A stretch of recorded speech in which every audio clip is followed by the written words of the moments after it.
Okay, welcome to Big Blue Audit. It is April 16th, and we're going to have a look at AmericanShipper.com. Just a little proviso before we start. I'm not a professional web developer or some kind of professional web analyst. I see quite a few web pages, and I work in PR, so I have my opinions, and these are those opinions.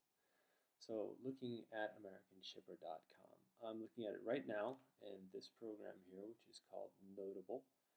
It's basically a site where you can mark up, as I've done here, a website and leave comments and this kind of thing. So looking at that, let's start at the top.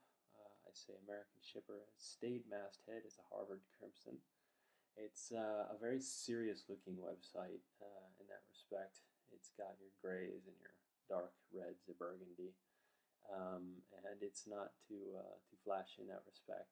I like the masthead here because it has a very prominent search field, which is valuable in any site, I think. It has the services drop down, which is pretty cool if you're into that, and it has the login very prominent and available here. And then, of course, your top categories. These categories I find a bit problematic just because they don't give a natural entry point for, I think, many of the visitors who wouldn't necessarily be looking for information in these boxes. Who's going to come and look at web-only content, for example? That's if the content's there, it's there. If it's not, it's not, so to speak. So why have a button for web-only content? I think personally that if you go down here and look at these categories, those might be more natural entry points for many of the visitors. If you're into the air logistics, then you're going to go there. That might be a more natural place to put it.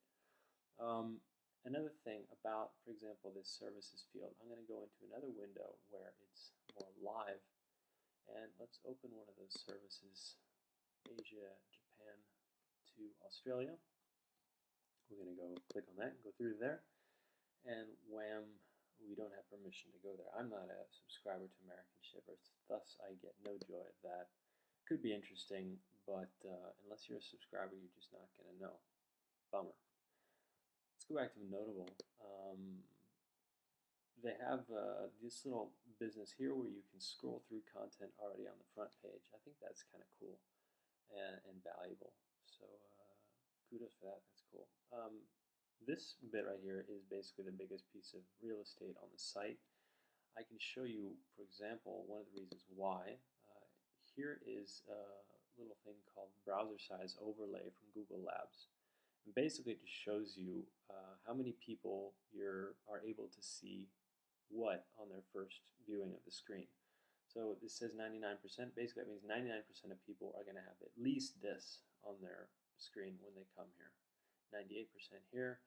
And going out like this, the first major piece of real estate, aside from the content that you come to, advertising space, is this. And so at least 90% of the people who come to the site are probably going to see all of that. A good, interesting point here is that this is the second most attractive piece of real estate, and that they've given over to their own magazine.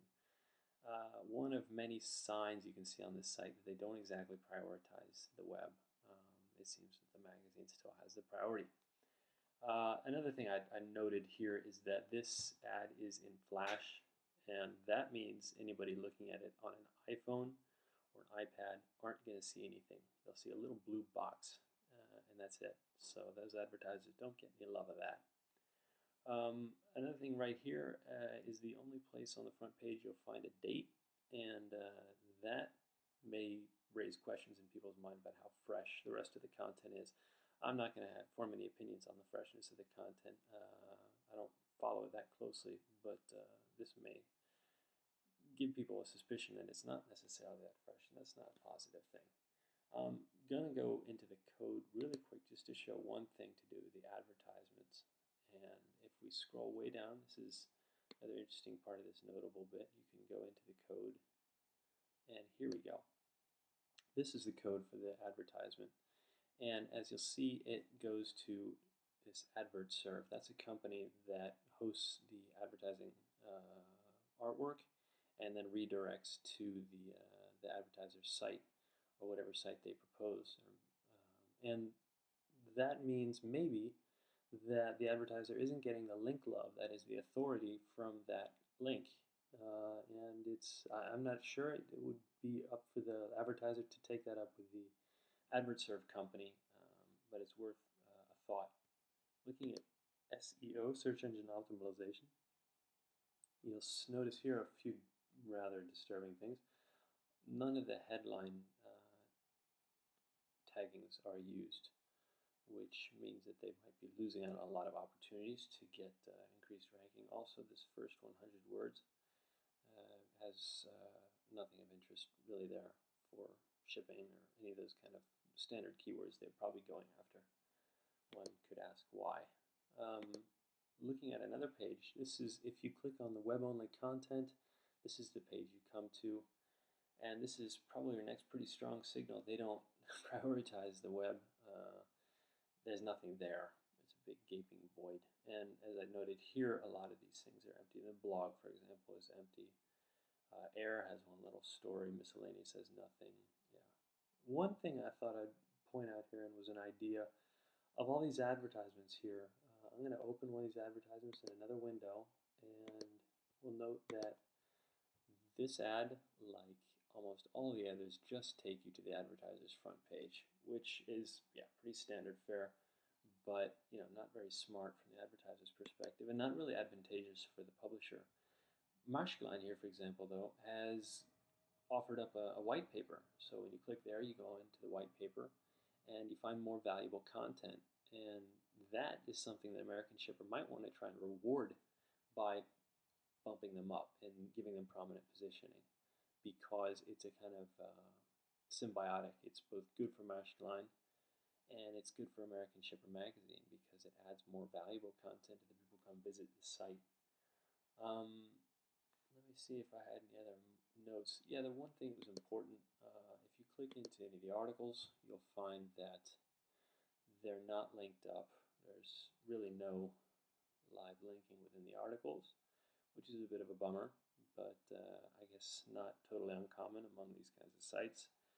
The sharing, click on that, boom, you have some ridiculous amount of potential sharing sites. That must be a little plugin they have, but I mean, that's clever, why not? And one thing I kind of liked, though, was the fact that it had a really rich selection of RSS feeds.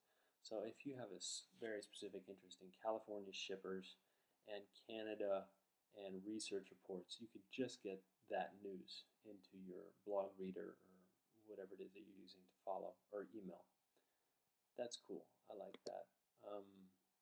One more thing I was going to look at was here. Let's open another window with this content. And one thing that we can notice here is that, no, I forgot what I was going to go into there.